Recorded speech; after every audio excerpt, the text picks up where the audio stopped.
Oh, okay, cool. Which type of bombs?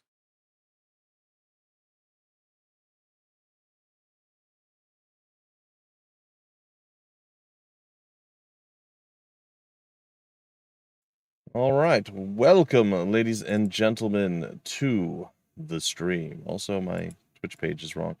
Hello, nothing but professional stuff today. Apparently, we are having nothing but technical difficulties, but it's all good. We are here, we made it, we are live, and we are ready to get things going. How is everybody doing on this day, and how are my co-people? A Tiny Disaster and Cupogoodness, how are you guys doing?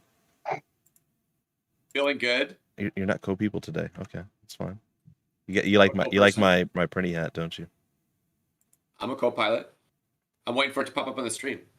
I haven't seen it yet. Okay, I was just wondering if you guys were ready. Are you ready for it? A few seconds behind. No, Yes. no. I'm building anticipation right now. It's built. Oh, all right, it's built. All right, ready? There it is.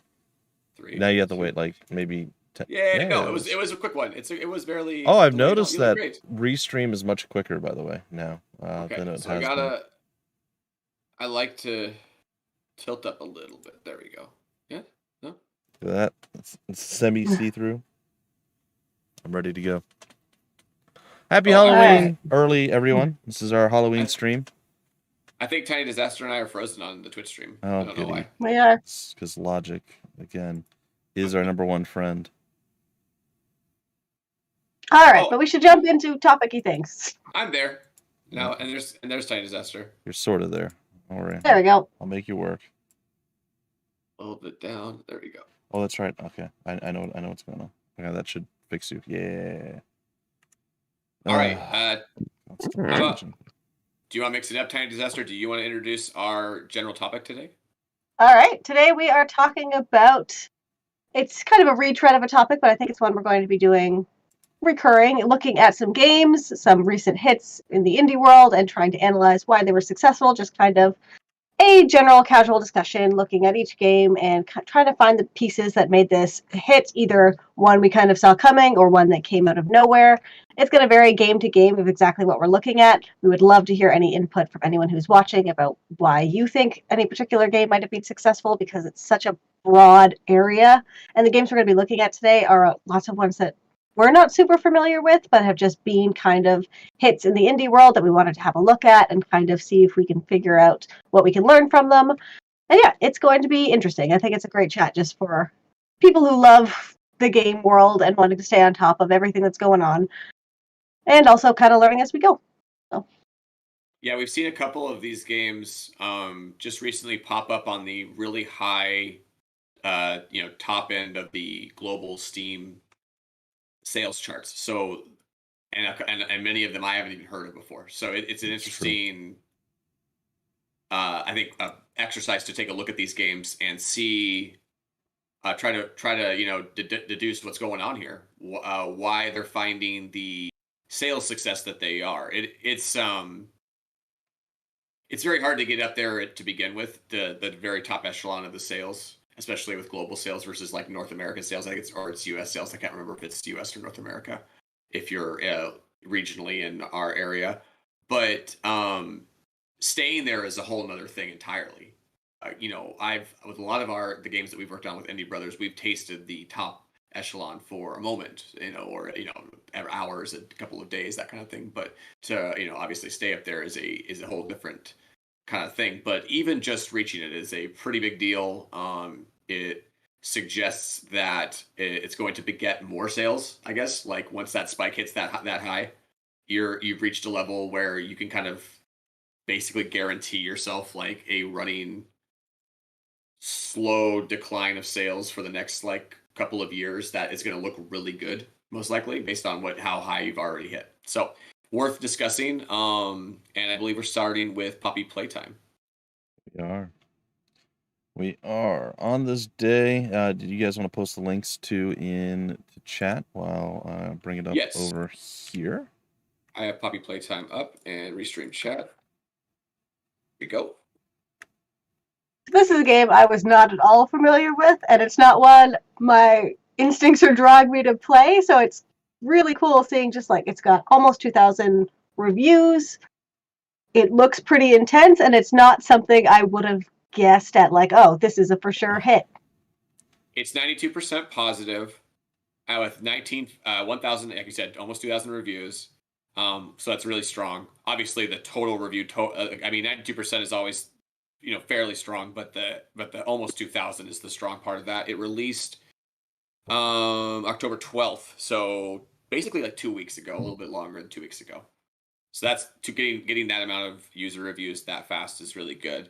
I haven't heard of this game before either, but my 11-year-old has, and they told me that you know why what this when they told me about this, I thought immediately Five Nights at Freddy's, because that's the kind of thing that my kid was drawn to a couple of years ago, and now this seems to be the next iteration of that in terms of right now, and the new kind of horror thing that a lot of younger audience is being pulled to. I think a lot of YouTubers and streamers that audiences in my child's demographic are playing this game right now, and so it's getting Really that kind of thing. Yep, I think that's what's going on right now. And now we know what is wrong with the youth of today. I'm kidding. Yeah, and there's, I mean, this is one of many examples, Bumpy, but yeah, like for sure, like.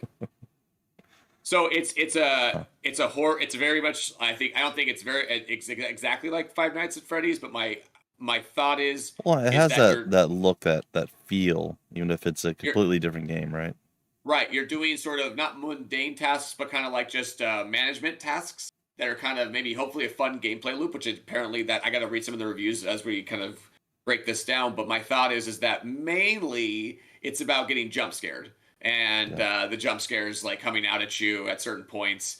A good jump scare, or a quote unquote good jump scare game hits the charts on Steam, I'd say like once every 6 months, if not every year. So I mean, at least between 6 and 12 months you would see a new one. Like going back to Phasmophobia, which we talked about before.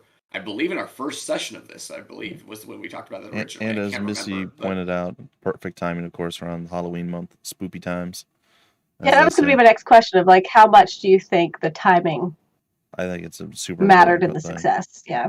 I wouldn't say it's like the end all be all most important thing, because if you have a good game concept, like a good horror concept, you don't need to release that in October. It can't hurt. And certainly, like, if you want to get ahead of all these other Halloween games that are going to come out, you're going to probably be at the top of the heap if you feel like you have the kind of the quality to get above a lot of those other, because there's just a lot of people that rush to get out games during this time because they have a horror game or a spoopy game or whatever, and they want to get that out. As streamers, content creators, and such are putting some time into the the festive season, Halloween kind of like themes and stuff. They're actively searching. So something that might have done okay gets boosted, especially if it's one that might stand out a bit more. And we'll take a look just right there immediately. The capsule art is very nice. Is the stream having any problems for anyone? Because my preview screen keeps timing out. Let me see. Let me refresh here. Ooh, it looks like my I'm seeing the loading as well. It seems okay now. It did load back when I refreshed it. Seems to be working. Sorry, folks. I don't know if my internet is just having a bad day or what's going on. Your connection to us seems fine, so I'm guessing it's just on the technical side. Or it could be whatever server I'm connected to on Restream, or the Restream to Twitch, because we're going through like 400 different things. But it looks solid again. All right. Sorry, folks. Can only control so much, and even that's changing every week. It's fine. But capsule art, it's probably one of the most eye-catching popping capsule arts I've seen in a long, long time. When you look at Poppy Time, or Poppy Playtime, I should say. And I think that's, like you said, when you have streamers or people looking through, like, hey, I want to play a game in the horror genre because it's Halloween. Some people spend the entire month playing different horror games.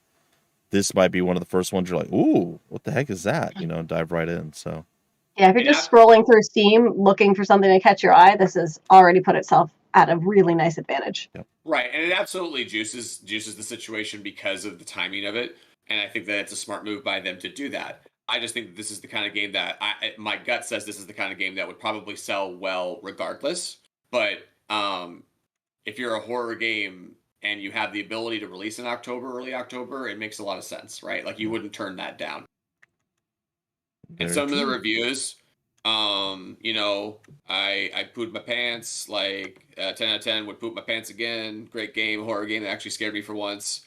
This was the best moment I've ever had with a horror game. I demand chapter 2 now. So, and there's a couple of negative reviews based on the fact that they did not post that this is sort of a first of multiple chapters, or I guess games, or whatever you want to call them. They call them chapters. It's the same thing in my, as far as I'm concerned. You know, if we're talking about internally, as far as a product goes, they're like leaving a cliffhanger out there, and it wasn't exactly clear, and so they're like minorly paying for that. How in the dare reviews. you trick me? As we talked about before, you want to be upfront because you know people will freak out about that and be like, "I love everything about this game, but you pulled the rug on me on this, so a thumbs down." You're like, "What?" But that's exactly how they do. That's how they do it. So, good spoopy lighting over there. Tiny disaster. Any thoughts about the reviews or anything else you see on this page?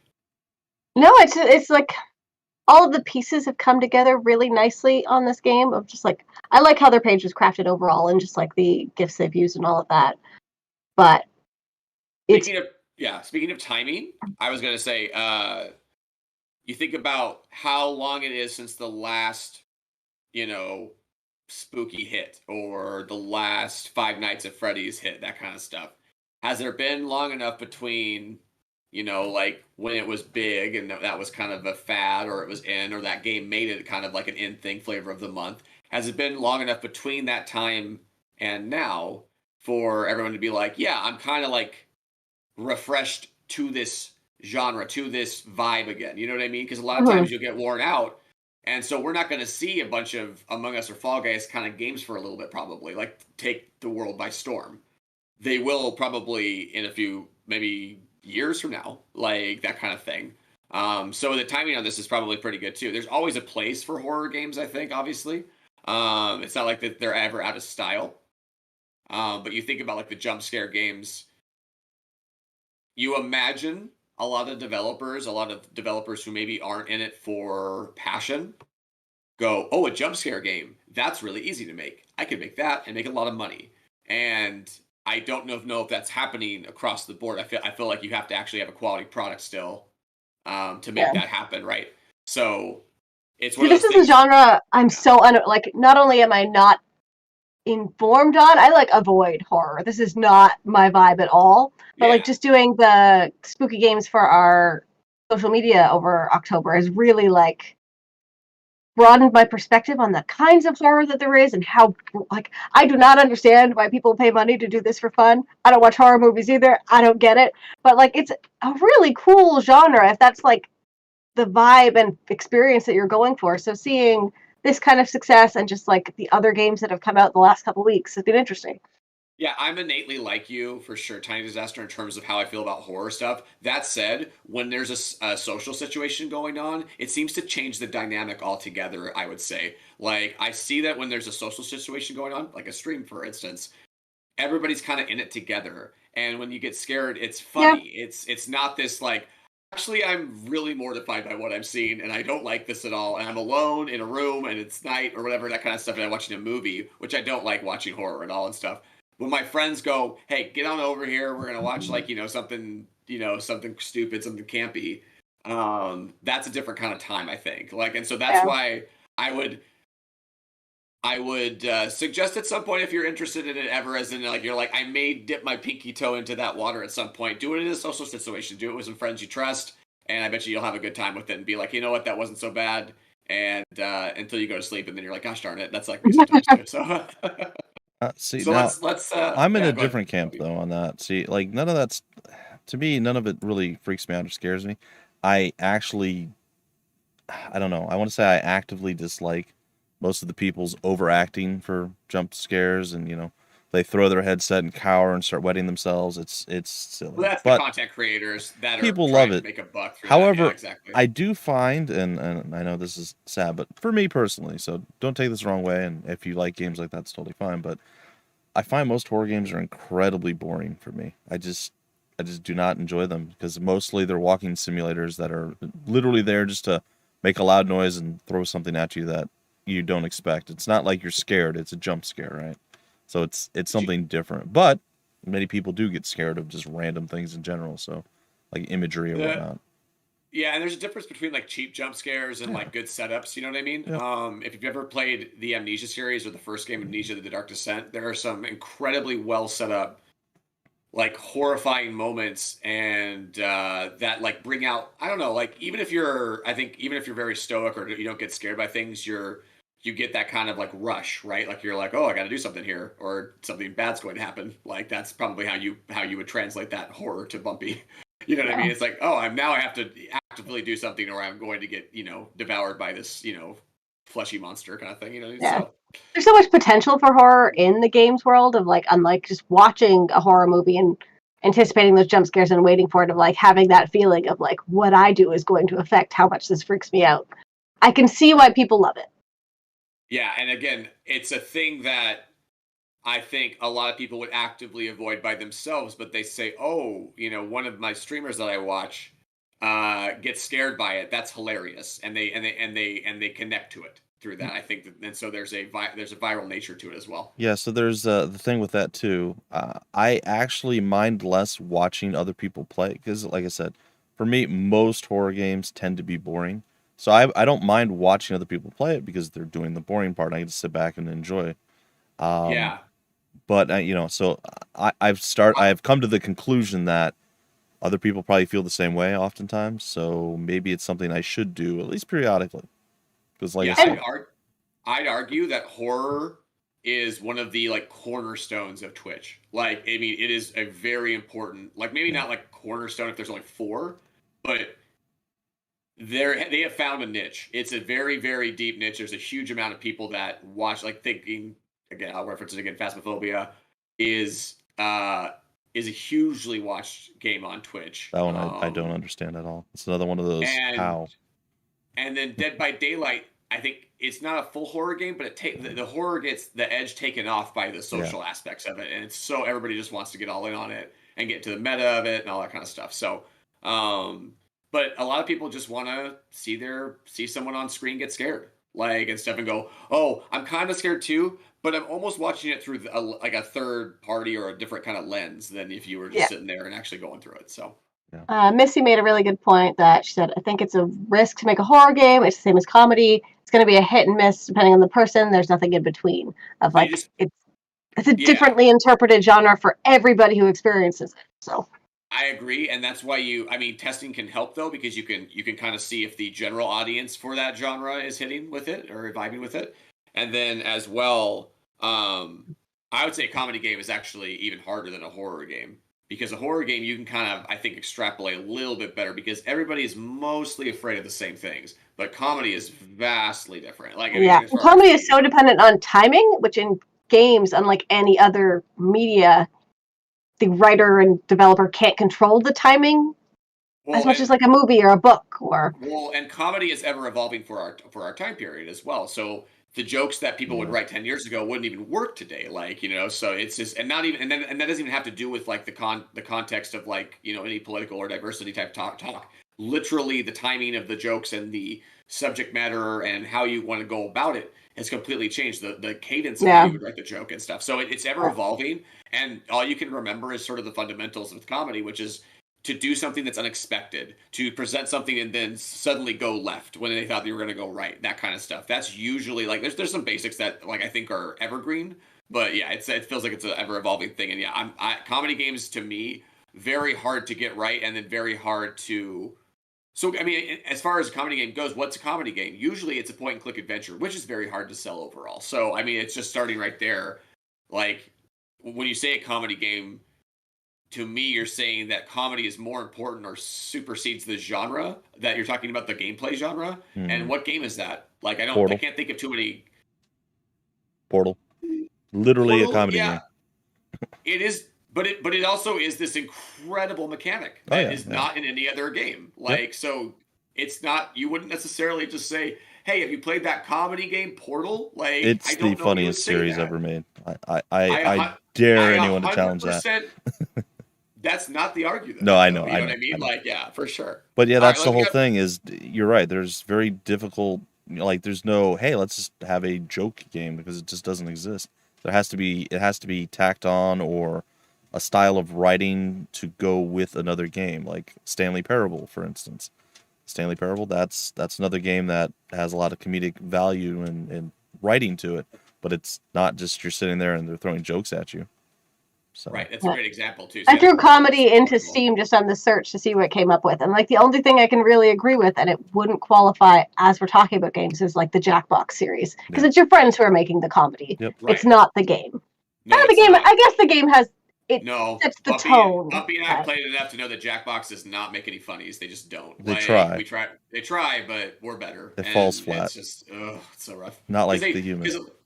And then sometimes you'll try to do something, and Jackbox is like, I just can't translate your funniness. You're like, what? You're like, can't do it. Sorry. Oh, what? They wouldn't say Wednesday for you? That was one of the words. Yeah, or finish a sentence. So Potion, we gotta move forward, right? We're Yes. Only on game 2 now. So let's get on to Potion Craft Alchemist Simulator, which is live streaming now on their store page. Which thumbs up. They got 340 people currently watching it. And they have it's an early access game. And so on the left side of their stream, they have wishlist and follow potioncraft.com. And on the right side of their stream, they have join our Discord, and they have the link to that as well. So right off the bat, they even have a Q. Is that a Q? Strong game. CQR code? I don't remember what those are called. I think you can scan with your phone. Strong game so far. It's pre-recorded, but so is everything these days. Unfortunately, Bumpy and I understand that, or don't love it, but it is a thing that is happening now for most. At least some people are actually saying it, others are not, and that's. Yeah, that makes a difference to actually see that you see that. I mean, or rather, it's posted on there. I don't think I've seen that before, so I'm glad that they're the pre-recorded. Maybe I have, but I haven't. Usually, they have it in the video itself. So if people are like, "Oh, let me watch this," and they maximize it or whatever. It was like when you said that, I was like, "Where does it say?" And then I realized it was directly above. So there's some upfront things here that we can see that seem like why it would be a hit off of the top. It is a Tiny Build published game, which Tiny Build doesn't. I look at Tiny Build kind of like Devolver. They tend to not make bad choices in their publishing too often. They usually have a game that will get to the expectations that they're gunning for in terms of sales. They're usually pretty odd games too. Right. Like not something that you would necessarily it strengthens the publisher's branding because the games are not necessarily something that you would see from other publishers a lot of times, like you said. And like you said, they're kind of like odd picks that work somehow a lot of the times. Yeah. Just look at their list of Pigeon Simulator is upcoming. It's just games that bigger studios would never take a financial risk on, being all like, of course people want to be a pigeon. Right, and you're right, and that's absolutely a true statement. And you can joke about it, but honestly, if you made a good pigeon simulator, people would be in.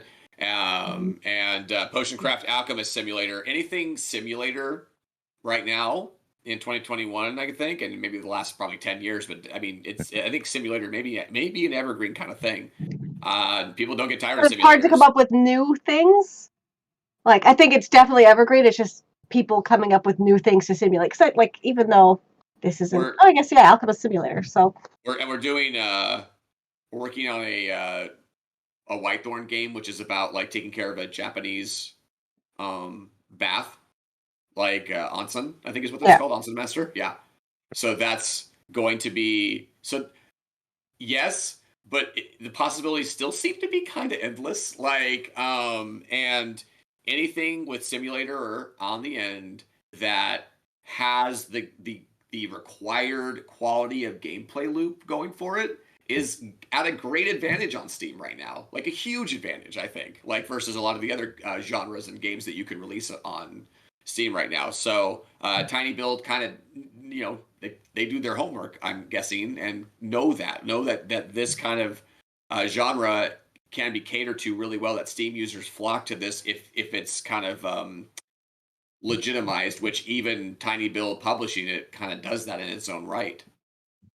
So here's one of the things I think as to why that is the case. I mean, the world kind of stopped now for 2 years, on and off. I mean, it's getting better, right?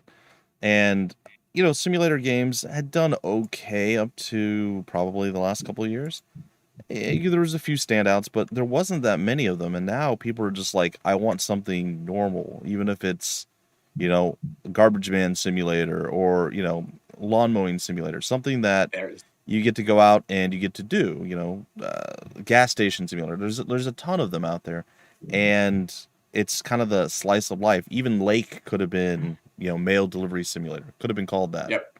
Yeah. And it would have It's- worked. It would work. and Maybe not as True. good, but it would have worked. Well, and it's about marrying the in real life aspects with fun gameplay, right? With like actual, this is enjoyable and not actually the full on experience of this. Yeah, because there's kind of two sides of the coin. Because I really like the kinds you're talking about, of like looking at like Stardew Valley as like a farming simulator, but like it's a game, versus like truck driving simulator and stuff like that. I don't understand. That's about And as real people as you think get. there's into it. But there's I still love it. gamey crazy. aspects to it, and there's still like gamification of it in certain ways. Even if it's all as realistic as possible, Yeah. you're still trying to get somewhere. You're still trying to complete goals. You're still trying to hit achievements and checklists. They can have you take routes in different manners, different speed, all that kind of stuff. They play with that to give you things to want to do, kind of in that. Or if you even look at just like farming simulator as a farming simulator of like running a successful business in something that you probably can't afford to do in real life, so you just get to run it realistically. I get the appeal. It's not a genre I can wade into.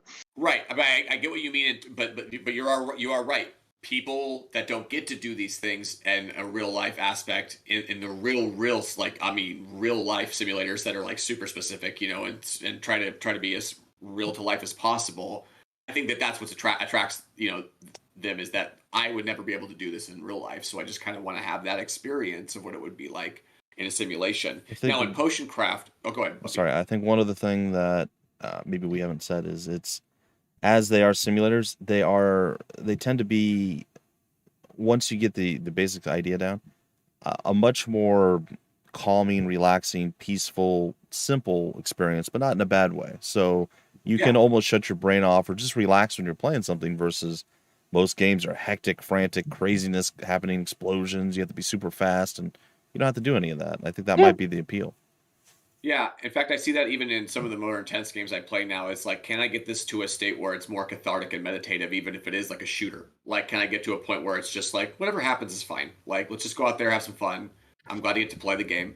But these games actually let you do that. Like, they let you click in an autopilot, and there's like dopamine hits, right? When you get certain things done, you're like, oh yeah, I got this done, or I got this delivered, or I finished this delivery, or whatever, etc. So with Potion Craft, the thing that stands out to me is the reviews, and not the user reviews, but the review section. All right, one sec before you do that, I just want to go through chat. Hello, Froxus. Welcome to the stream. Hey, Froxus. Missy said that let's go back to this one. I heard that there was a lot of hype for this game after the previous fest thingy that Steam did, the one in the summer, not the one before, or the one between that and now. And Party Hard series of Tiny Build is also very, very good, and Graveyard Keeper. Graveyard Keeper is fantastic. You don't understand why their name doesn't start with a capital T. I think it's just to stand out. It is weird. It kind of throws me off too. Yeah. Achievements just finished the new DLC for House Flipper, and that's very much like another one of the simulator games. Many of those simulator games are so much fun. Yeah. Right, and so again, you don't have to physically move things in House Flipper. You just get to simulate it. Or invest thousands of dollars in flipping houses, but you love watching the HGTV shows kind of thing. I can definitely see the appeal there. Or your ability to do things is probably a little bit quicker in the game than in real life. Like, you know what I mean? Like, instant gratification. This is really tedious and annoying. Again, you have to balance the simulation of how real it is versus, how fun it is. Tiling a bathroom isn't as backbreaking when you're just sitting at your screen. Well, like mechanics simulator, car mechanics simulator. But if it still takes 3 years, if it still takes 3 hours to tile a line, though, it would be kind of like, okay, I mean, let's go. Hey, you wanted meditative? I guess that would qualify. There you go. Yeah. But just make a Zen mode for the slow people, and make a more of a frantic mode for me, and then it's all sticking out all diagonal and out up and stuff. So on the reviews, let's take a look at these 3 reviews here. Potion Craft has finally given me a crafting system I don't hate, PC Gamer. I didn't expect to like the potion crafting mechanic this much, Destructoid. Potion Craft has reignited the excitement I used I used to feel about crafty games. So this is like a rebirth or like a punching back of like, hey, crafty, games with crafting have long not been able to solve. They're not bad, but they haven't been able to solve the key problem that they have, which is crafting is not an enjoyable exercise in most of them. Yeah, generally it's what? Um, Just grab ingredients and you're done. Here you physically make something. right, and so this is why I think it's really standing out, because if you can twist or improve something that's been proven to already had like a lot of success in the last decade or two over across multiple games, then you have a really big chance to succeed on the market. Yeah, those reviews made me want to buy this game. I forget. Tiny Build sends me all their stuff, so I just activated my code for this. So both of you, yeah. I mean, I remembered this one, and then I completely I get so many things. I completely forgot, and I'm like, oh, that's right. I wanted to play this. Dang it! Oh, I have it. I'll also say that I'll shout out Don't Starve. I don't hate their crafting system, but it still is the basic crafting system that Bumpy referred to, which is gather ingredients and throw it together. But it's somehow they make it a little more palatable to me than into like other games like Minecraft, which I have no interest in. But also more confusing in some ways. You have to learn things, right? Like you have to you go, wait, I have to. Basically, the game tells you to experiment. I suppose the biggest drawback for Don't Starve is you kind of have to spend time looking to see what you can make unless you inherently know, and you don't have time to do that. So it adds to the chaos of everything, which is not a bad thing. I do think it wants you to fail a lot early if you don't like look things up, which is okay. Like because then all of a sudden when you realize what you did wrong and learn from it, or you go, oh, I can do that, I can make that kind of thing. It really plays in. So we'll see if either of you pick up and play Potion Simulator or Potion Craft Alchemist Simulator. And Misty said, I also think the art style stands out, which that was the first thing that jumped out to me on this page. It's just like not just the art style, but like the consistency of the visuals on this page was really nice. It's a great store page as far as a good example. Yeah, they have literally everything that we would recommend. And thematically, once they go with something, they stick with it the whole way through. The parchment really scroll, cool. Yeah, very cool stuff. I like it a lot. To the stream, like the stream actually itself is included. Install it. Yeah, definitely. Gotta hear more about Potion. Yeah, this is a browser page. I think I did install it, so definitely something I'll look at if I can get some time in the next few days. Because like I said, I completely forgot that I had this. And I was like, oh wait, I think I have a code for that, and I went and I looked and I did it. So shout out to Tiny Build for always hooking up me. It's great. Hooking me up, I suppose, slightly. But I was like, this is great. I was like, we're good. I couldn't do any better than that. So yeah. Let's move on to. They have their Discord. It's even above the, read more banner. It's just good. They did a really good job. I know your one nitpick. They don't have the. Oh, they do. They have it up higher. They started with their bullet point at the top, the features, and usually you would put it at the bottom. Well, I mean, again, like most games need feature lists, but if you could get your point across in one point or a sentence or whatever, then maybe you don't. You know what I mean? And last thought on that is just it's benefiting, right? Like it's probably was already going to sell well, and the Steam page optimization is now like only benefits the situation for them. I agree. Well, yeah, that like we always say, even if you have a game that's going to be like it's going to do really well, you can only benefit from doing everything right to make you stand out even more. Like, what is the downside to doing the correct things? You might not need to, and you'll still be successful. But again, always put your best foot forward. That's kind of one of our go-to rules. There are definitely developers who are like, I'm making enough money and I don't care, and you're like, okay, but I'm just saying. I wish I was. You're like, happy problems, man. Happy problems. Yes. Happy problems. All right, so from Alchemist Simulator, essentially Potion Craft Alchemist Simulator, to non-Potion Craft Escape Simulator. Okay, so this is like, to me, really easy why it would be doing well. If this is an escape room, kind of game that does it right, then yeah, like literally, if you can be the best version of whatever it is that you're trying to be, you're probably going to find success. I'm not saying that this is, but this is apparently perceived to be at the moment. They Yeah, I've definitely seen some like clunky attempts at bringing escape rooms into more of a game format since escape rooms as like a go do it in person thing got so big. But it's always a little clunky. So this reminds me of Tabletop Simulator, to be honest. Like, you know it what I mean? does Like, it's kind like of look like that.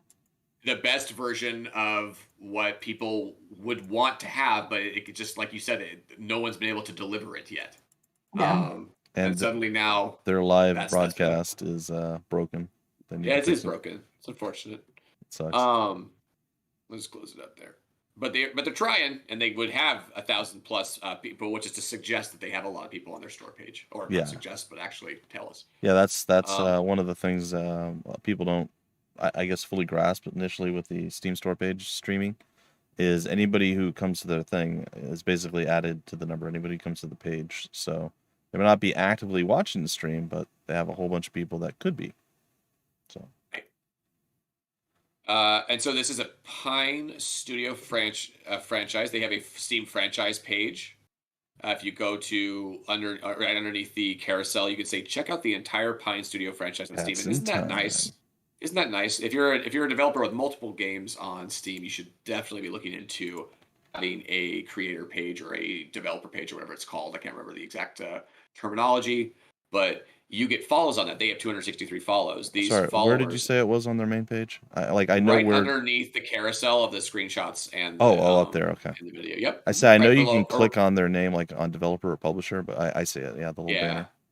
Isn't that nice? Like, and it's very simple, clean, and those followers, that 263 followers, are of higher value than wish lists, essentially. So if you can funnel folks through to your store or to your creator developer page and get folks to follow you on that, that's going to help you long term in a way that the wish list just can't. Especially if you put out a lot of games, right? Or you plan to put out more games. Yeah, if you plan to put out more than one game, essentially, you're going to want to do this under the same studio name, essentially. Yeah.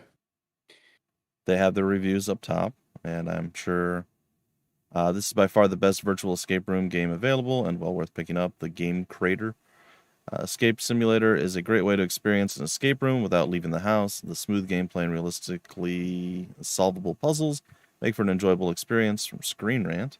And go ahead. Okay, sorry, go ahead. Oh, no. Finish that. Escape Simulator is a puzzle fan's dream. If you like escape rooms and solving puzzles, then this is a game that needs to be in your library from Game Tyrant.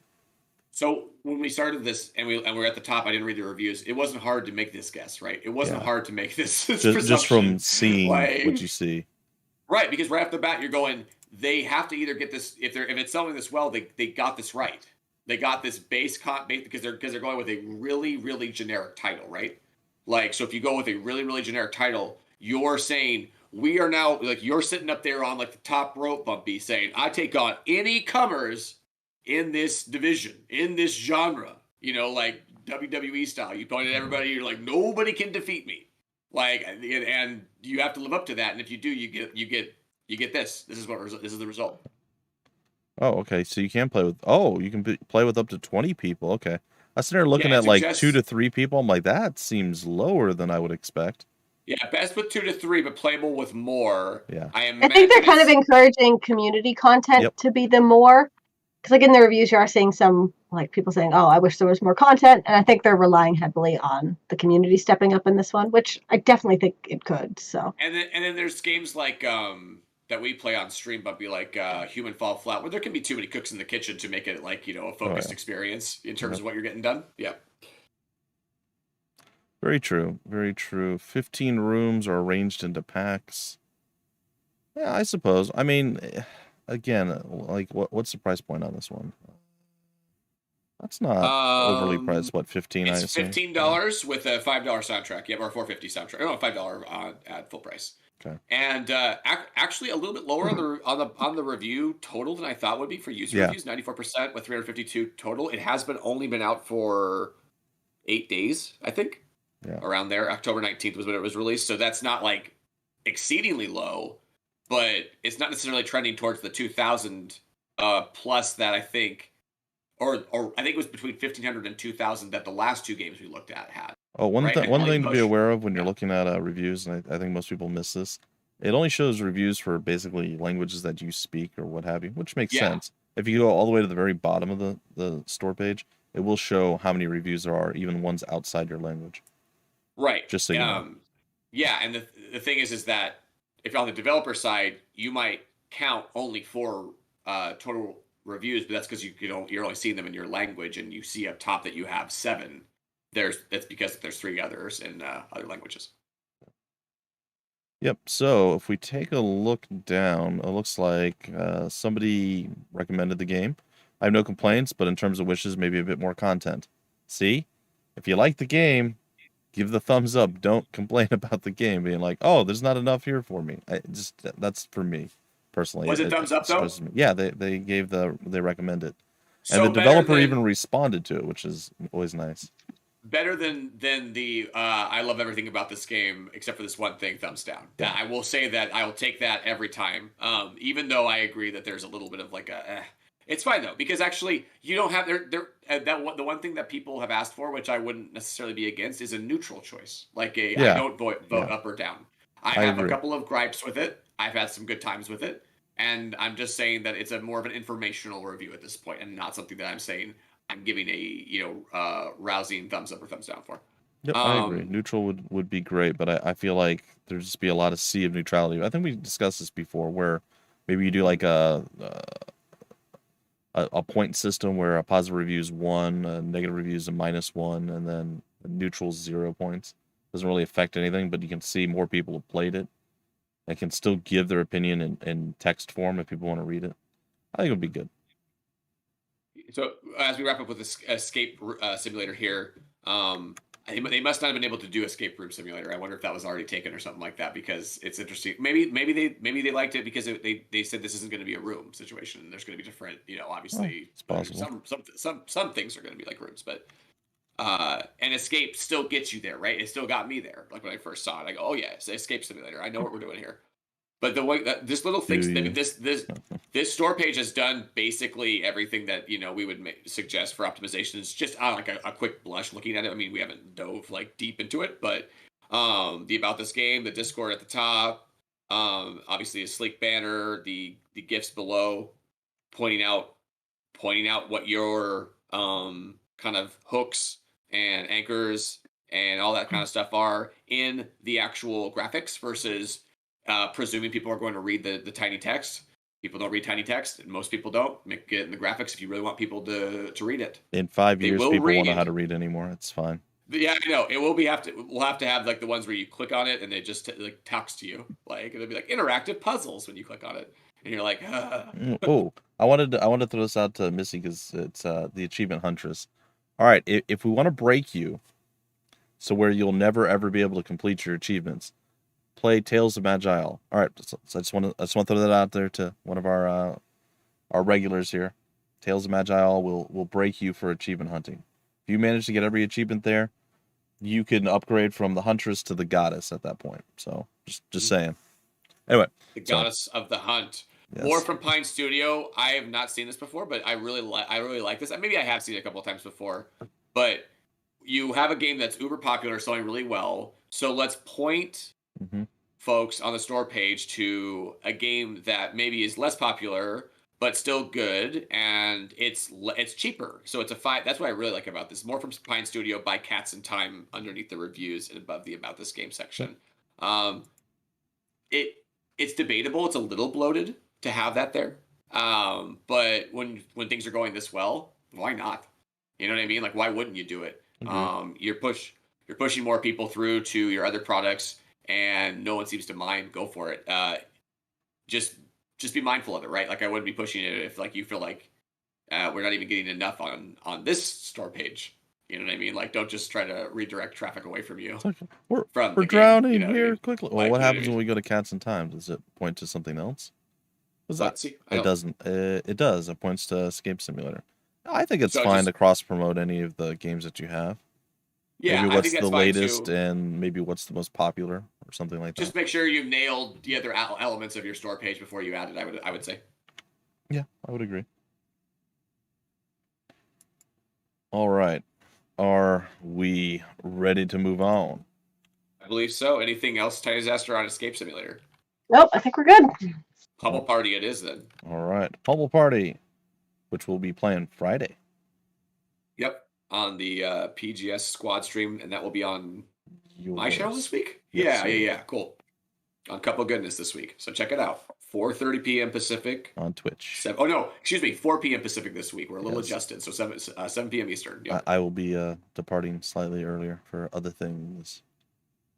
All right. Other streams, really. Yes. So, Pummel Party. It is an online co-op game. And I cannot emphasize how much this is important to me, how much I love it. And every single developer in the world needs to take notice of this and do this with a multiplayer game. Very first sentence in their little about this game up by their thing. It tells you how many people can play the game. It doesn't mince words. It doesn't like. I hate searching for that. It's local co-op or it's online multiplayer, and you're going, okay, but like I need to know how many because a lot of us, and this is something that has recently developed for me over the last year, as Bumpy and I got into a group together on streaming. You got to know if you can play with 5 players. Sometimes, we got 6 players. Like you got to know if you can play with that many people right off the bat. Otherwise, if we have to go searching, eventually we're gonna bounce off, right, Bumpy? Yeah. Well, yeah. Sometimes you're like, this is only 4 players. Oh man, somebody's got to sit out, which isn't the worst thing in the world. But when you get everybody together, which is a struggle in and of itself because people are busy, right? People live busy lives. You want everybody to be able to enjoy themselves and play. And if this should be readily available and easy to find and see. Regardless if it's a 2-player game, 4-player game, 8-player game, 100-player game, just let us know. I think is the important thing. Like, let us know so that we can, make our calls based on that, as opposed to this looks awesome. Is it the amount of people I need it to be? You know what I mean? Because if not, that's going to be an issue. The only thing I would say, like, I'm actually happy that they put it the way they did here, the 4 to 8. But if you go down, it says about the game 4 to 8, and then literally directly underneath it, it says online local, and then it says 1 to 8 players. Little inconsistency there, but I think they were highlighting mostly the online portion. Right, and it's an important aspect to do that because you want to let people know, like with Chef Squad, we wanted to let people know that you didn't necessarily have to have 5 people in chat that said hire me to actually play the game. That's the minimum number of people that we just kind of have set there, and then if it doesn't work, if you don't get to 5, then bots fill the place of the remaining chef pool. Yeah. So it's a real debate in terms of, do we want to like put out there that it's single player, because it really isn't. There is a way you can play the game single player and it's functional, but it's not the best experience, right? So I imagine that's maybe what they're thinking here, is that the 4 to 8 player excuse me, the 4 to 8 player situation is like the best experience is like the optimal experience. So they want to lead with that. But obviously you don't want to exclude either. Like, you don't want to be like, well, I was going to try this by myself or something like that. I can't. So these questions have to be answered kind of in different ways. Like, it's, I don't know. Yeah. I think maybe the 4 to 8 is even optimal, 4 to 8 players. Like to play like a real enjoyable game. Maybe you can play online with 2 or 3. It just might not be as much fun. And that's what I'm saying. I'm agreeing with you because they're leading with that, right? Pummel Party is a 4 to 8 player online, even though you can play single player. I believe. Bots already destroyed all your friendships. You just need to fill out your roster. That's funny. Yeah, right. So they have something ready to go for that. Like, right, like that's accessibility, right? Like that was the same thing with Chef Squad. We didn't want small streamers that were worried that they wouldn't get enough people in chat to say, I can't try this game because of that. You know what I mean? Like, hey, Commissar. Sorry. Hey, Commissar, what's up? So this will be a fun one to play. It looks like, I guess, just different mini games and such. Is that what's going on here? Like, you've played Mario Party. It's essentially a not Nintendo version of Mario Party. Still kind of got silly shenanigans. As you can see, there's horse heads and panda heads and chicken heads and all sorts of stuff that you can do or customize your character with. There's a board to follow, just like in Mario Party. And then at the end of every turn, there's a mini game that you play. Everybody plays a mini game, so very So similar. it looks really varied in terms Yeah. of the mini games. Like there's one that seems to be a shooter, some other stuff going on. So that's taking it to the next level probably than Mario Party has before. It seems like there's predecessors. more than the Mario Party has from what I've seen. And that's what you got to think about, right? So is Mario Party the king of these kind of games? I don't know. Probably based on sales and such. Well, so how it's do you Nintendo, right? Yeah. So right? So how do you overcome that, right? Like you make either games that they wouldn't make, right? You would go into many games that they wouldn't try, or you improve upon their formula. You know, not just that, put out there. different platform, right? This is Steam. Nintendo doesn't put anything on Steam, so immediately you are appealing to millions of people.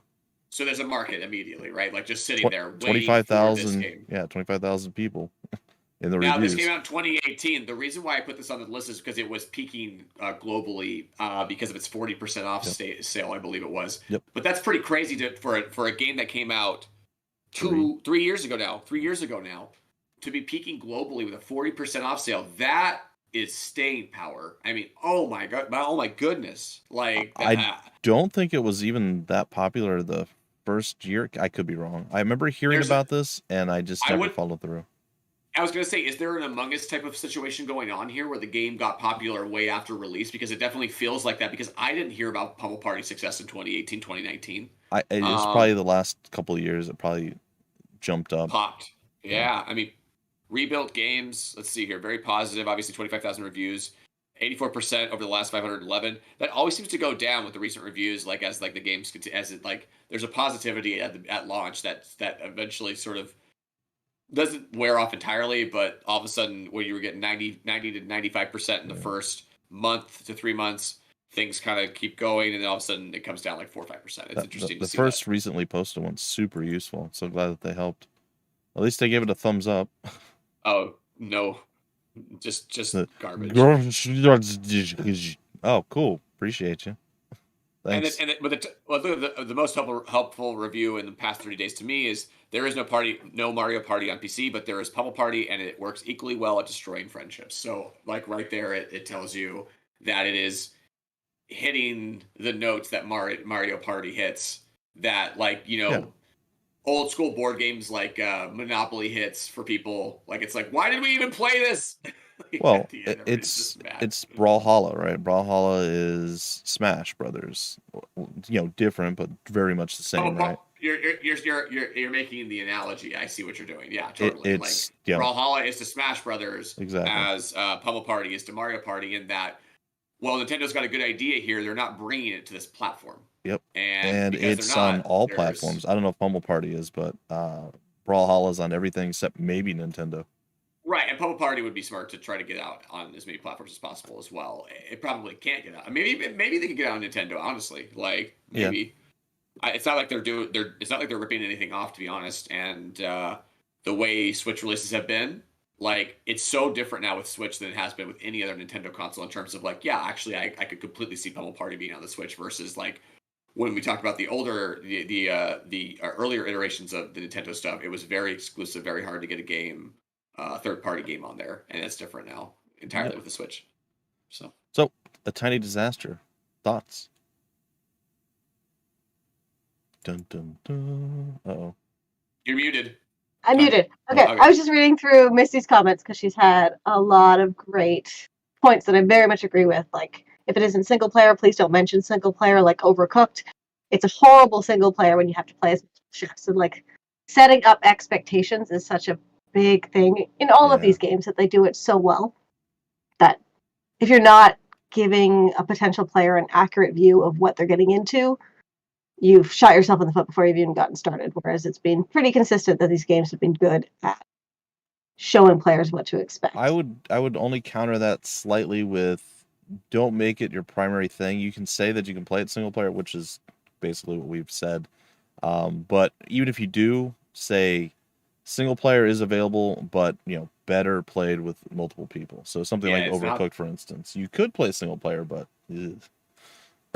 like make sure that it's understood that the optimal experience is with X amount of players. You don't even have to make it a negative thing where it's like this is the single player is a suboptimal experience. Don't say that. Just say that like I even like the bots in this one, right? Already destroyed your friends? Well, here, fill out your roster with bots. It lets you know that you can play with bots.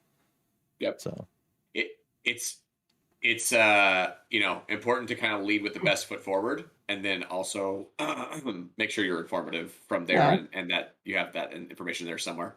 I think with games like Overcooked, it's also okay to acknowledge that not every game needs to be for everybody. Yes, it's awkward to make a game that you can't play single player, but you look at there's a prison escape game that you have to play with 2 players. It's a split screen. So like there are some games that like you can't just like add in an AI or anything like that. It's okay if you make games that have to be played a particular way. That absolutely, those games wouldn't exist otherwise, right? Like you can't you have to take risks sometimes and say this is like Duskers is going to be a command line interface. Like that is going to be limiting, and Duskers is finding, and like the developer who's come back to the game and is working on now is like, yeah, we kind of painted ourselves in a corner in terms of the Switch deck and consoles. Duskers is just not going to work on that. You know what I mean? Like you have to type everything. So, but it's a very, very unique piece of art because of it. Like and that it took that risk and it got awards because of it, and has seen really good, I think overall pretty good sales for what the idea was. So I mean, it's just a thing that you have to know. Hey, there are maybe some limitations to what I'm doing here, but it helps you make the game you want to make, and you can't sacrifice that to try to appease everybody, try to include everybody. Accessibility is really important. But I was gonna say it's a different conversation than accessibility for the most part. Like you can do things in your game to make it more accessible without having to make every game for every person. Right, because that dumbs it down and makes it, I think, and a lot of times it kind of, this is an overused word and maybe not the way I want to use it, but it casualizes things a little bit and doesn't give that specific kind of intent to the player that you were intending to, because you don't even know who your target is. You're just trying to appease everybody. Makes sense. I would agree. With that. Are we ready to move on to the next one? Yeah. Hell Let Loose. Which I've never heard of. Oh, I've seen one of my friends on my Steam list play this game a lot. And I thought, what the heck is this? And I didn't even think, though the title, title for shooters. Now, what was the other one we looked at on the Steam reviews? Was it the Steam page reviews we were doing? Birds Don't Exist. Birds Don't Exist. Thank you. Similar title in terms of like, I would not have heard that title and immediately thought this is going to be a shooter. This one at least makes a little bit more sense. Well, but you're right. When you see it, right, when you're like, it's a shooter, Hell Let Loose. Okay, I get that. That looks really slick. That GIF at the bottom. Ooh, that's really nice. Let's take a look. The planes? The or the very bottom one. The very bottom one. Yeah. It looks really slick. Like the running. Yeah. Yeah. I don't know why. It's very appealing because usually it's not as smooth, right? Well, it wants to give you the feeling of what it'd be like to actually. That's a first person. Like obviously this is all first person, but like that this bottom one really gives you, I think, the feeling of what it would be like to play the game, right? Like some of this other stuff is a lot of like. It's a lot of cinematic stuff, but that bottom one, you get that feel. Actually, the bottom 2 or 3, maybe, maybe the bottom 2 is like the bottom 3. The top 3 are very cinematic, or whatever. I can't even count. They all look great, honestly. Like it's right, but I think the intent is different with the last one, like or the last 2. The intent on the last one is to say it's showing you in-game footage of shooting. Not only is all this cinematic stuff a wow. But when you actually play the game, look, it really feels like you're watching, what was that, Dunkirk? Or some of those movies like that. Like, that genre of movie of, like, the early, 1900 wars kind of movies and stuff like that. Like, it feels, the way he looks to the right, I think is what happens. Yep, look at, and then pulls back. So it gives a little bit of, like, the scenery, too. There's, like, a truck over there, some trees in the distance. Yeah, mesmerized. Thanks, Bumpy, for pointing that out. That's really good. So, they're doing their homework. The join our Discords there. 2021-22 roadmap. I don't think it's early access, but they're still updating the game as you would expect. Like it's a games as a service kind of game at this level, I'm guessing. Now, do you guys get this too? This is something I don't really understand why this comes up. And I see it with some games. I don't see it with others. Just check the stream. You get a commercial license. Why is that a thing? And how would you even purchase it? So a commercial It's for license. cyber cafes. Okay, I see. Yeah. Yep. So if you're gonna play it at a public computer, essentially, that is not your own. Well, why do you know why only certain games do that?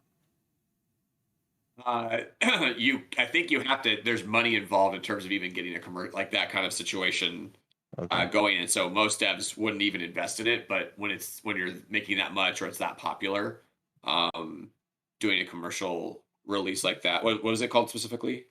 Commercial license. Yeah. Commercial license, right? Where are you seeing that, by the way? It's directly under the buy button, basically, and before the DLC. I don't know why. I get it randomly. It's not showing up for me, but I'm not logged in either, and I'm on the browser. I'm not sure if that's making a difference.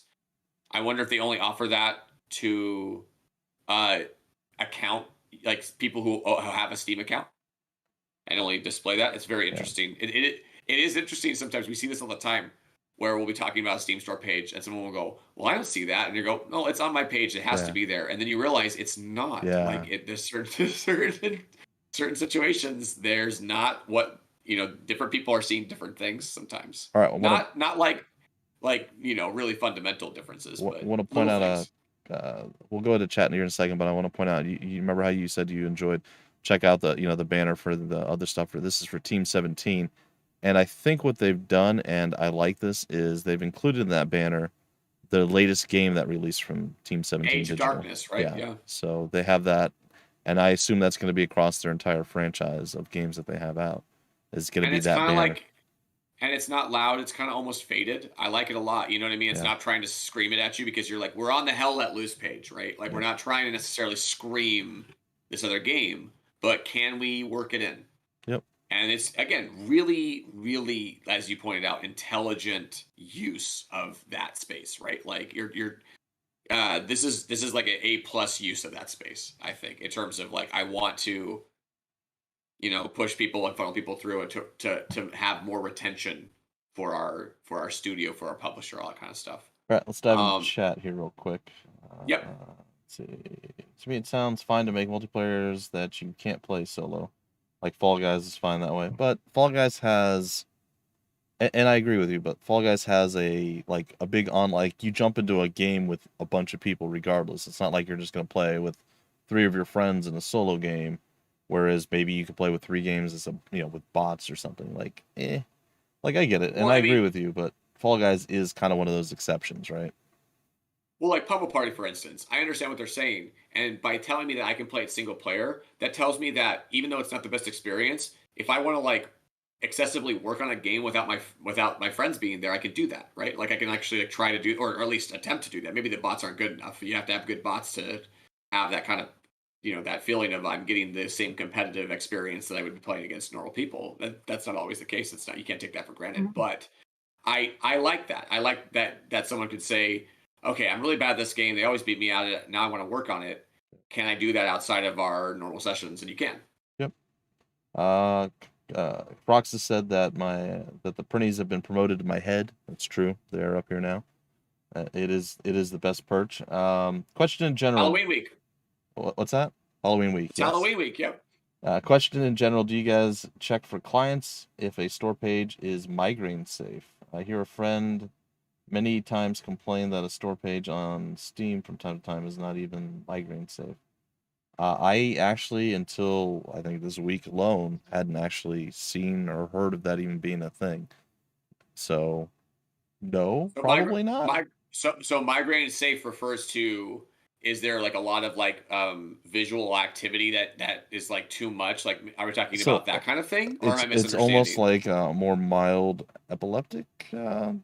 So we are on the same page there. Is what I'm assuming. That's what I'm assuming. Right. Yeah, that's an accessibility thing as well. You're not trying to be, while GIFs are the thing that's in right now, and that's important to have that moving content, you're also not trying to hit everybody with strobe lights and just going crazy on them. I think there are accessibility issues with that in terms of some people can't even view your store page at all. Then if that happens, they have to immediately, they're like having a bad experience with it and have to turn it off. And also normal people will just be like, like, you know what I mean? Like they won't necessarily enjoy the intensity of it. You know what's weird? So I don't think it's ever something we specifically look for, but if there's things that come up that would affect someone with those issues, I still think we'd mention them, just probably in a different context. Oh yeah. If it's brought out to our attention, for sure. Or if we're just taking a look at the store page and saying, you know, I personally, from my perspective, feel like this is too loud. That could get there for you, but it is good to know, to think about, to have that thought from that perspective, because it's not something that I think about necessarily all the time. Well, I do get migraines from time to time, and thankfully nothing that I've seen visually really triggers that. Thank goodness, because it'd be really difficult to do what I do. It's just one of those things that happens. But it's weird. I've actually had songs make me nauseous before. Certain sounds will make me sick. Yeah. Oh yeah. Which is very strange. Especially repetitive sounds. I was in an area, to give a quick example, we'll move on. I was in an area in San Francisco, and I was walking by a guy with a boombox, and it was the same 15 seconds from a 70s song, which was basically just this like, and it just kept repeating. And I was like, I gotta get out of here. I gotta get out. I was like, I have to get out of here. Was it stressing you out, or was it making you sick? It was like, I was gonna throw up eventually. You know what I mean? Yeah. Like it was a mental worm. You know what I mean? Like it was a earworm just working into the brain, like, and eventually being like, I'm like, this is like, to me, I'm like, this is sound pollution. Yeah. To me, like, well, it's weird because there's some of the ones that will do it to me. Honestly, it's one group that I can think of that does it. Flyleaf. I actually like the way Flyleaf sounds most of the time, but some of their songs make me nauseous. I don't know why. That's crazy. It's really I like weird. Flyleaf too. It's not even one of the ones that are, like, oh, I hate that. No, I like the song, but I can't listen to it. It's like, oh. I will know that with my my sound tangential relation with music through like film and theater, that people can intentionally make sounds and music that are grating, that are like difficult to process as a human, even if it doesn't necessarily seem like they are, even if it doesn't seem like it's grating at first. Like and it seems like humans as a whole kind of know how to pick that out sometimes, because you won't hear those songs on the radio very much. Like it's very fair. Specific. That is sound terrorism, commissar. Yeah, sound terrorism. Also, it looks like nobody else in the world has the commercial license, and I don't know why. It's just me, but I thought, oh, weird. I do have it. Oh, you do? Okay. Yeah, I'm on like the actual like program. And there's other games, like I think RimWorld might have a commercial license. There's other games that are like, if you're really big, you would consider it for the cyber cafe like aspects and things of that sort. Gotcha. So we haven't really talked too much about Hell Let Loose. It obviously is a published. It's published by Team 17, which is a very well-known publisher. World War II FPS action shooter, shooter with epic battles of 100 players, with infantry, tanks, artillery. So maybe a more modernized chivalry going on here for those who are interested in like that kind of genre. That Bumpy and I have occasionally played that game, Chivalry 2. Yep, 50 versus 50 multiplayer. Yep. Right, and then it's supposed to be about ye old war, and knights battling knights and castle sieging and things of that sort. And then basically its tagline is just like you'd see in a fantasy movie or something like that. They really wanted you to relate that in your head, that as a player you're saying, oh, I get to kind of live out those battles that I see, in Game of Thrones, I see in Lord of the Rings, without like being the main character. Yeah, or getting slashed in half and actually being like one of the just like kind of guys. So that is 100% the selling feature with this. Of like, even just hardcore World War II is a genre of its own, not just in games and media. There are people who are so interested in this and who want a realistic way to experience, to the extent that you can, something like World War II. Of like, it's a selling feature just on its own, and it's huge. Yep. And I think that they're hitting all of the, right notes in terms of having that roadmap out there, showing that we're going to be doing additional maps, additional weapons, bringing in new factions like British forces. I can see just off of that roadmap. roadmap maybe could be like the images. The text is a little small for me. I Why might is there no revamp the pop actual out image, or website that loads? That's weird. when you click what? The roadmap. It should get bigger or something. Oh yeah, it's too small and it's not a hyperlinked image. Yeah. So that's something that is a little bit like that's like a minor adjustment because Yeah. you want to be able to just read all that without having to kind of squint, which is what I'm kind of doing right now. Well, like you have the carousel up top, right? You can click on that and it pops out the picture. Have something like that if it's possible. So let's take a look at the reviews because I think this is a good I don't want to way of. because I have a friend that apparently just hated it. I was just talking about the review section with the traditional press reviews. So Hell Let Loose's complex interplay of FPS action and real-time tactical planning, rewards, communication. Sorry. Let me get that sentence.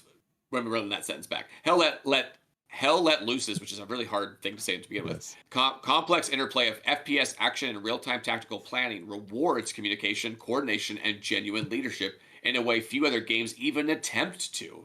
So that's like a really nice quote for metagamers, right? People who really like to get into like deep tactical, like how can we overcome this like through communication. This is like the DayZ days, the original start of like, hey, what was it even before DayZ? There was Arma, the Arma days, Arma 2 and stuff, where these basically realistic shooters where it didn't matter how of a BA you were as an individual, squads and their tactics were going to win the day.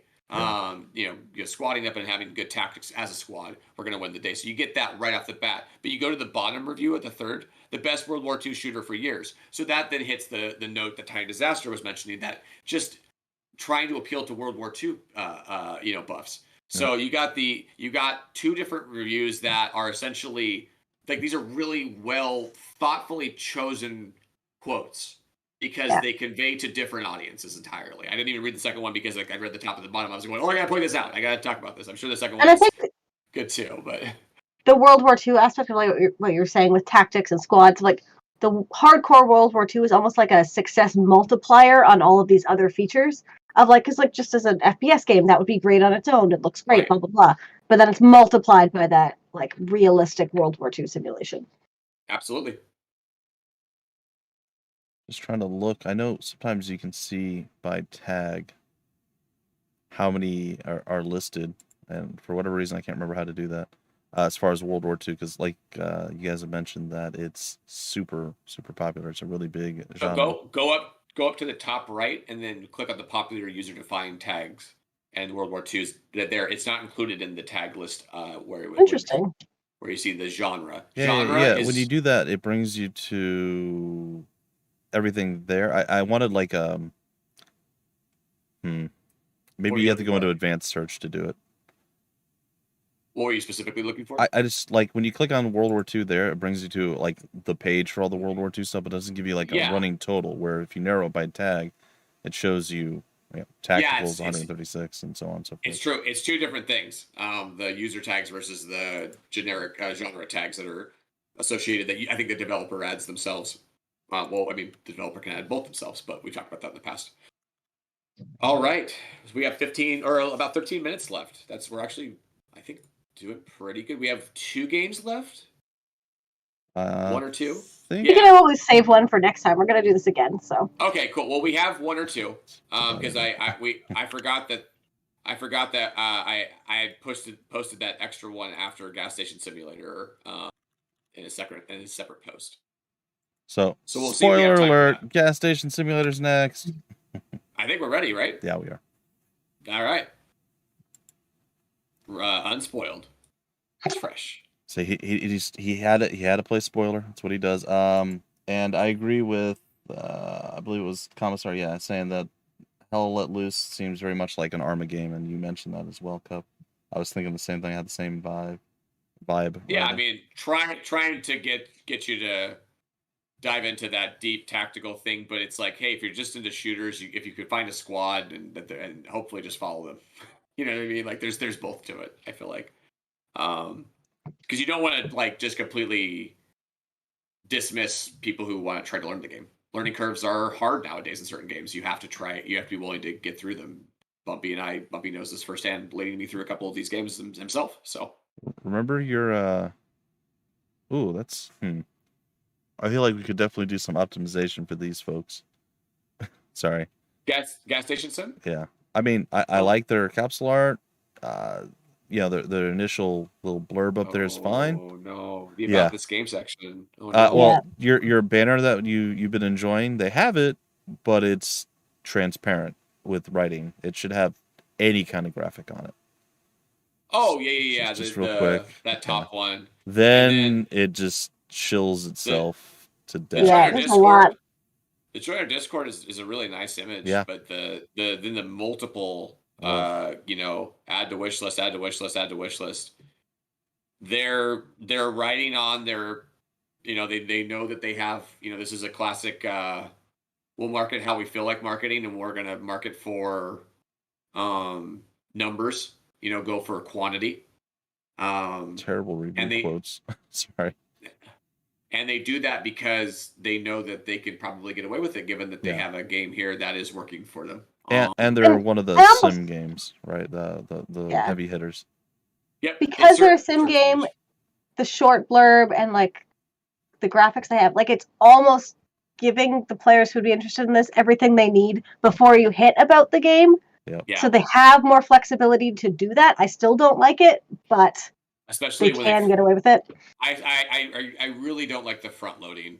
I think that to me is the true sin of about this game section. If you move these things down to underneath the renovate, expand, customize, etc., which by the way, those are good. Those are actually really good. But I have to open the thing to even see the about this game section. Yeah. That's not really that's a user experience that sucks. What is that's not a good experience. The Prelude one, I guess. Yeah, it's a free. Oh, yeah. So and this game and actually Potion as well, I believe, benefited majorly from these Steam events and these prologues and that kind of stuff. So if you have a simulation game or something where the gameplay loop is just going to have people coming back again and again and again, you're not giving anything away by having the demo or having a prologue out, especially during like a Steam Next Fest, you're going to accumulate a lot of what I would call medium value wish lists. Not low, but also not those nice organic high ones where people come in kind of on their own, find your store page and fall in love with your game. Those are like the highest wish list value versus some of these other ones. But you still want to try to do that because it is a numbers game and you're trying to hit a certain threshold. But yeah, you don't want to get like too low of on the value range. But that's not what these are. Froxus, this one's a bit different than a lot of the other simulator games that we looked at. They are more true sim games. This one kind of went in a different direction. Sure, you're running a gas station, but there's a million other things you're doing that have nothing to do with that.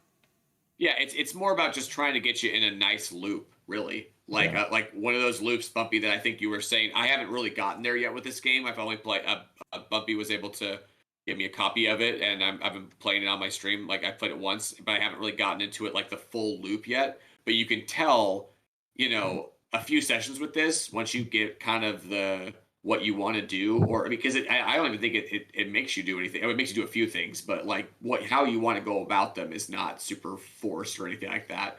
And it's one of those games that I think you were talking about before, Bumpy, where even if it's a little more gamified, it's that same kind of thing that you get in a lot of simulators where you can kind of just go into it and do it and not really think about things, and it's cathartic and it's like mentally like kind of healthy to just go through like a management game, really. Yeah, well, so I'm looking at the pre-recorded broadcast that's happening at the top, and like they did something where they were like scanning through items, and I thought that mechanic looked really fun of just like the actual like swiping in a cash register thing. Yep. But now they're driving around in like a remote control car or something, and I do not understand what this has to do with this game. Well, exactly. Well, you have various different things you can like move. I think there's like a big rig, or not a big rig, but there's like a cat you can use to like move things around, like, and I have to haul things around because there's it's kind of, you get there and it's all messed up. There's a lot of trash everywhere. There's a lot of just wreckage kind of out there. Because I think it's out there on Route 66 or something like that. It's just this broken down kind of place that you're trying to revitalize. So it definitely Yeah, it's not like the full on hardcore simulator at all, but it's definitely in that range of. It also, you know what? It also weirdly gives me like Fallout New Vegas vibes. They get the sort of that western kind of southwest desert feel. Really, they nailed that really well. Yeah. The wasteland. In a way that bigger games have before, but not a ton of like AA or indie games necessarily have nailed it. So, and I think they lean into the fact that it's not just a simulator game like most others, because like you said, you're filling up gas at one point, you're checking groceries or whatever through the checkout line, and then all of a sudden you're driving a little race car, or you're moving dirt with like a little bobcat thing, driving it around and pushing stuff. A lot of garbage, and you're repairing stuff, you're painting things. Like, there's a million things to do to fix this up. And I don't know, it's almost like there's a bunch of games inside of the game itself in some ways. Yeah, and if it's not even a game, then the developer wants you to either, if they're not having fun, then they want, ideally you're having fun, but at least like throwing away trash is kind of this interesting mechanic, and it feels, even though it feels a little silly, it feels right because you could throw it really far and all this kind of stuff. Yeah. And there's the sound design is really crunchy in a good way. You know what I mean? Like everything everything makes the right sounds, which I think makes a big difference in these kind of games. And you straight up murder a child repeatedly. So, I mean, that's fun for some people. Well, you don't really murder them, but you throw at like 300 miles an hour tires. Please Bumpy, context. Yeah, like okay. So you, for the context. So one of the things is you have like before you say murders. You have a Dennis the Menace type character who's running around. I think he's actually called Dennis. And he's on the right side, right? Yeah, I see him. And you literally throw stuff at him, but like you said, you throw it at like 400 miles an hour. So you pick up a tire. If you throw a tire 400 miles an hour at a kid's gonna die, but he doesn't, of course, in the game. So it's a cartoon. It's a cartoony kind of thing in that regard. You hit him with stuff, tell him to stop like spray painting your walls and stuff that he's trying to do. No. And then the cop comes and arrests him. I was like, you can't release games in most of the country, if not all of the country, if you have any kind of that kind of stuff. So oh, come on. Murdering children? No? Okay. A couple notes from Missy that I thought were interesting. This game is stressful with how much you need to do, not like the relaxing simulator experiences, but also cleaning in the game feels so rewarding, which, like, you can see a lot of different mechanics here that could be really interesting. I don't know. It's just, I hadn't looked at this game at all before, and it's such a weird combination in a good way of they made it work. It has a lot of bugs. There's that visceral cleanup vibes as well when you're getting to clean things. Wasn't Visceral Cleanup Simulator or something like that? One of the more popular simulators out there, which is just like alien fights that just goo everywhere, and you're the janitor afterwards. Yeah, I think it's Viscera Cleanup. Viscera, not Visceral. Thank you. It's very visceral though, and if anybody wants to put us on a list for saying the horrible things that we've said, Bumpy McSquigums is the one to put on. Child murder is a vital part of the Crusader Kings. Stop saying it again and again and again. What? Like, why do you have to keep saying it? What? It's a vital part of Crusader Kings. Can't you just say that thing I said before instead of keep saying the horror? It's like triggering me in a bad way. I don't want to hear it anymore. Oh man, ugh. There's dancing aliens coming out of a party bus. I'm very confused. I don't know about that part. See, but that's the thing, is that they want to give you, there's more to this. If you play the game for longer, you're going to see some weird things. And I don't know how I feel about like making people feel confused but intrigued as a strategy. It's hard to do deliberately, but it can pay off.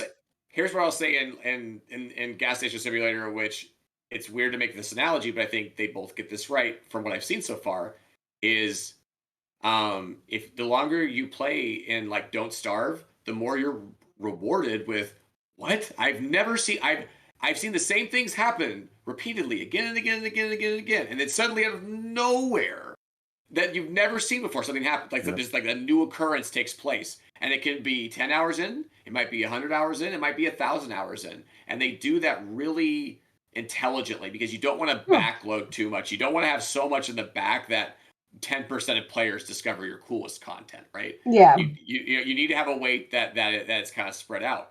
But I think in Gas Station Simulator, you kind of get the impression that the more you play, the more oddball stuff that's going to come around, and that appeals to people. I think a lot of times. Again, there's got to be rhyme and reason for it to some degree, or at least if or fits the theme or the vibe, right? Like, right, but Yeah. Like ultimately, I don't think I'd pick this one yeah. up. Although you are making me want to go back and try Don't Starve again. So, see. Oh yeah, for sure. No, I mean that's been a game we picked up, or I picked up fairly recently with the group, and yeah, it's just really interesting how the design of it, how intelligent. Is it Clay? Am I wrong on that? Who's Clay. Okay? Clay. Yeah. Clay, very, very, very, educated development studio. They know what they're doing over there, and they really get a lot of things right in that kind of stuff. But I'm seeing that vibe here. I only played Don't Starve together with my husband, who would just like run off and fight Yetis and just ruin everything for everyone. So maybe I should just play that one on my own and just go from there. Are you guys cool with like a lightning round on this last one so we can fit it in? Let's do it. All right. So Choo Choo Charles, is that what it's called? This is the one that I actually found the article on, as opposed to I did not. This is the one that's not actually out yet. Let's see if we can find it. Yep, it is a upcoming Choo, as in CHOO Charles. Gotcha. So yeah, I saw that. This article that I'm gonna share in chat here, because this is a newsletter thing, but it's free to everybody to read, and you don't have to be subscribed to the newsletter even to read it, which is really awesome for a newsletter to do, by the way. I did not get a chance to look at this. I saw it today. I'm like, okay, well, I'll see it when we get to it. That is weird. So Choo Choo Charles, great article that breaks down the success of it so far. Designing for virality is what the article's called, and so it's like this was something that the developer was kind of similar to Fall Guys, was thinking about from the jump. Grim Dark Thomas the Tank Engine. Right. So the idea is that there's a lot of these like memes out there with Thomas, the engine, the train, Thomas the train, but they're like they twist it so it's like he's a horror thing, and there's like Resident Evil memes where like instead of the bad guy in Resident Evil 4 popping through the door, it's Thomas, and he's like and he's coming through, and basically like this developer just kind of is seized on that idea, and has come up with his own version of it, of course, because copyright laws, so it's Choo Choo Charles instead of anything to do with Thomas, but gives the same exact vibes and that kind of thing. And now the developer now has the happy problem that No Man's Sky had, which is not necessarily ended up in a happy situation, of managing expectations, because nobody understands how the game's going to play yet. The idea is that you're just trying to, I think very similar to the game we looked at earlier today, the other horror game at the top, it is that this game is about you trying to complete tasks, puzzles, get through puzzles and such, but while you're looking over your shoulder and worried about a jump scare, kind of thing, with, like, in this case, a spider train is stalking you. So that's the idea. I believe they got this out to a few major streamers that knew that they were like best fit for this, and the wish list just went, and I mean in a way that we don't ever experience. I mean, if you look at the graphs and the numbers on the daily wish lists, it's insane. It peaks at 14,000 for a daily for one day, and it doesn't just go away after that. So there's a TikTok rebound. TikTok is a huge pusher right now and converter of wish lists for games. If they can get a viral video on TikTok, if it's the right kind of situation to make that happen, you need to look into that, even if you hate it with the deepest parts of your soul, like some of us may in this situation. You still need to look into it, because it's as a business decision right now. TikTok is a very and the thing is, Titan Disaster runs our TikTok, and we really do appreciate it and stuff like that. It's just some of us just don't understand it. That's all. But we're getting there, and we actually are seeing the power of it every single day in various situations, like all the time. Developers are saying, "Look, it's working." So even without virality, like from our Halloween games, we've had people responding on TikTok saying they picked up the game on videos that had like 1,000 or so views, nothing insane. I'm just like, I don't know what it is about TikTok. It's just like, I guess it draws in ADHD people with poor impulse control, because I've been there. I'm like, yeah, okay, I'll buy this. It's a great way. Thanks, 30-second convincing video. I 100% know that Bumpy agrees with that statement you made right there and stuff, because that's what we talked about before. It's like, you must bring in people who just need that, instantaneous kind of thing. And like you said, they do not just that, but it retains. It's like a retention thing. Like if the people follow through with it, they go wishlist that kind of stuff. So anyway, they see that the trailer was released on right before October, and then it spiked between October 1st and 2nd.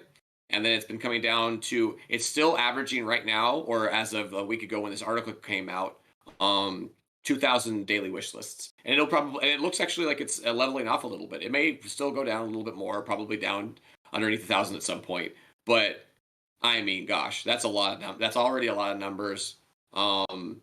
85,000 wish lists added in total for just that small 2-week period. So the article sums it up pretty nicely. That's a ton of wish lists. That's going to put you in position to hit all the new and trending sections, all that kind of stuff. It just, you have to worry about now, like the developers pointed out, like we have to worry about now managing expectations, delivering on what a lot of people are now hyped up about and really expected for.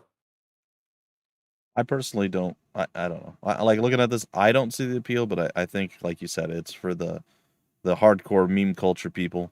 They're like, oh, somebody did this thing that I guess people thought were funny, and yay! So I don't know.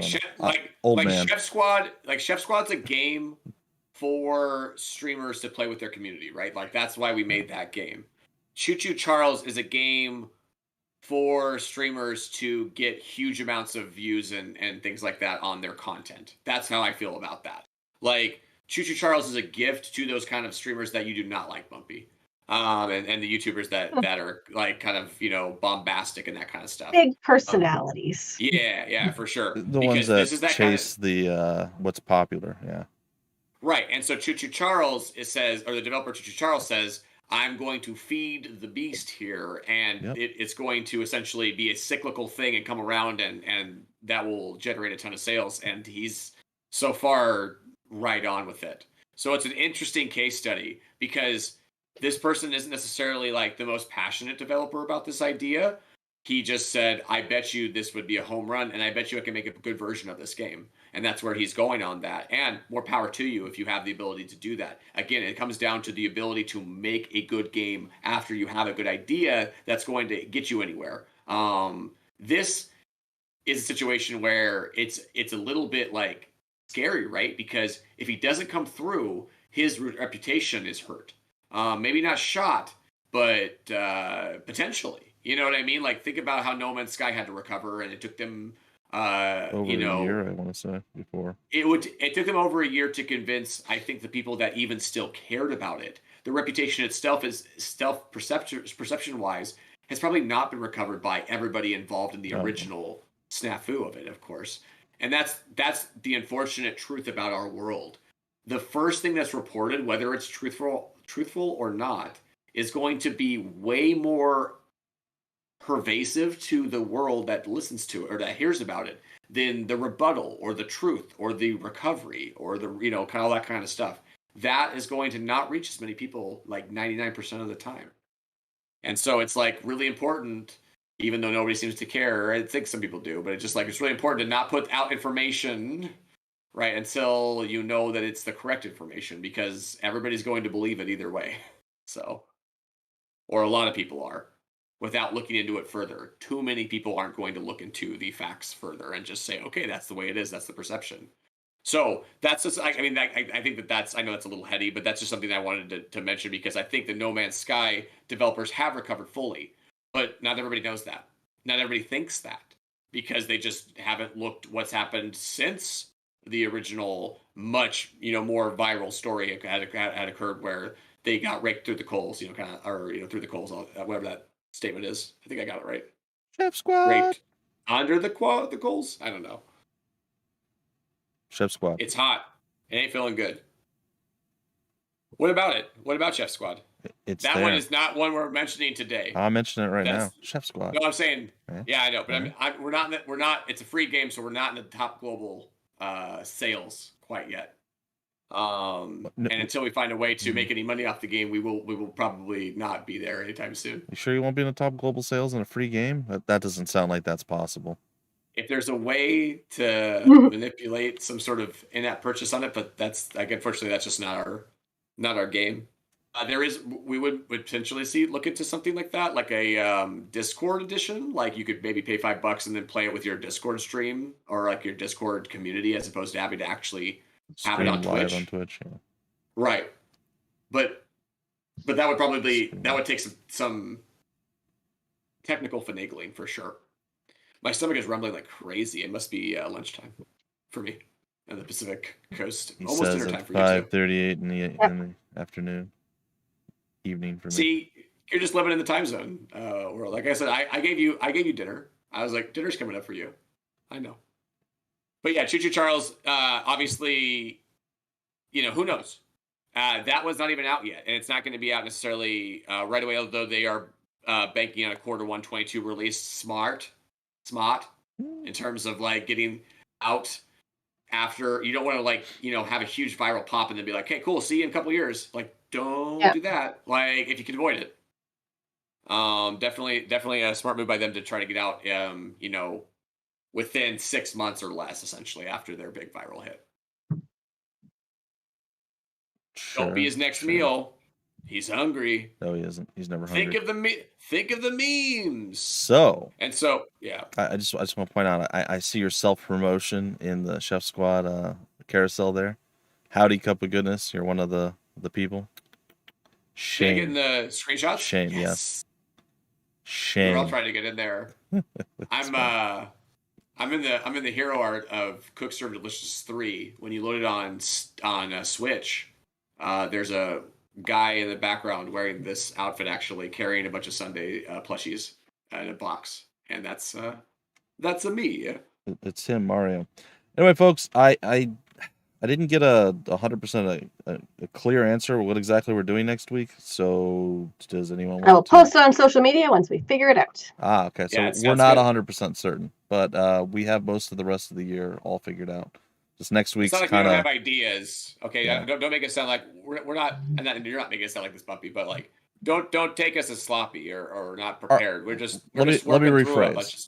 We're honing we in. don't have a concrete title for what we're talking about next week. So many good ideas. Which one to choose? Yeah. So we're trying to hone in on what to call the discussion for next week. So we'll let you guys know on social media, and we'll post, of course, on YouTube the going live eventually thing as soon as we have that all figured out. So any final thoughts before we close on this day, good sir and or madam? 1:40 p.m. is 1:40 p.m. is still lunchtime, Party Commissar. That's my last thought. It's not necessarily like the earliest, but it's not out of the realm of possibility that you could eat before 2 p.m. So lunchtime foibles, I guess. All right. Well, I guess we'll see you guys next week. Hopefully you guys enjoyed the why were these successful discussion we had today. Looking at some of the top global sales or sellers, heavy hitters. Look at my messed up whisk. This whisk has seen better days. Nobody sees your whisk. Nobody wants to see your whisk. Oh, we're already in. Sorry, all right, hold on. We're back. Tiny disaster. I'm up here. Look at his whisk. We get to appreciate the whisk. Look at that. See, it's bad. I haven't seen it yet. Okay. What did you do to your whisk? It's like because it's not the it's like a plastic, not a metal, or rather the plastic on the outside. Shame. I'm on Team Whisk. You're a Team Cleaver. All right, I see how it is. All right. I've clove the whisk in two. Yeah, you and okay. Cloven. I understand. All right, folks. With his cloven whisk and our Halloween dress, I suppose we'll see you guys next week with more chaos, craziness, and game industry discussions. Till then, I've been Bumpy McSquigums, joined by a tiny disaster, which is that way. Cupogoodness this way. We'll see you guys next week.